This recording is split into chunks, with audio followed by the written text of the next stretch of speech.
আসসালামু আলাইকুম ওরহমতুল্লাহি ওবরাকাত। বাংলাদেশে 3,50,000 মসজিদ আছে, 40,000-এর চেয়েও বেশি মাদ্রাসা আছে, আরও অনেক দাওয়াতি কাজ চলতেছে। তারপরেও বাংলাদেশে কেন অপরাধ কমতেছে না? হত্যা, ধর্ষণ, ছিনতাই, লুটপাট, টাকা পাচার, ইয়াবা ব্যবসা, ইয়াবা খাওয়া, কোনো অপরাধই কমতেছে না। তার কারণ কি? আমি মনে করি তার কারণ হলো আলেমদের হাতে রাষ্ট্রীয় ক্ষমতা না থাকার কারণে। রাষ্ট্রীয় ক্ষমতা না থাকলে অনুরোধ করা যায়, আদেশ করা যায় না।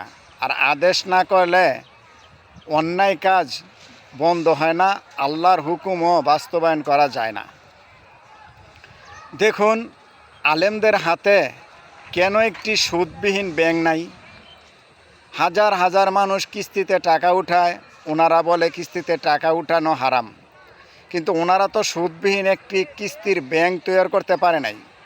ওনারা যদি 40,000 মাদ্রাসা বানাইতে পারে, তাহলে প্রত্যেক থানায় একটা সুদবিহীন কিস্তির ব্যাংক তারা কেন তৈরি করতে পারলো না? দেখুন, ওনাদের হাতে একটি মেডিকেল নাই। তো ওনারা বলে যে সিজার করা হারাম, পুরুষে মহিলাদের সিজার করে ডেলিভারি করে। তাহলে ওনাদের হাতে যদি একটি মেডিকেল থাকতো, আর ওনারা যদি নর্মাল ডেলিভারি বা মহিলার জন্য মহিলা ডাক্তারের ব্যবস্থা করতে পারতো, তাহলে কি ভালো হতো না? এই ব্যাপারে কি কোনো চিন্তা ফিকির আছে?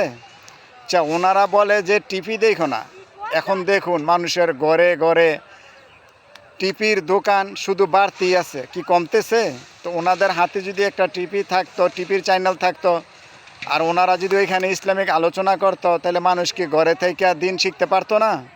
এবং ওনাদের হাতে একটা মিডিয়া নাই, মিথ্যা প্রচার করে দেয় আলেমদের নামে, আর আলেমরা জেলে যাওয়া লাগে। কিন্তু আলেমদের হাতে একটা মেডিকেল নাই, এবং আলেমদের হাতে একটা মিডিয়া নাই, টিভির চ্যানেল নাই, রাষ্ট্রীয় ক্ষমতা নাই, সুদবিহীন একটা ব্যাংক নাই। তাহলে দেখছেন আমরা কত পিছায় আছি।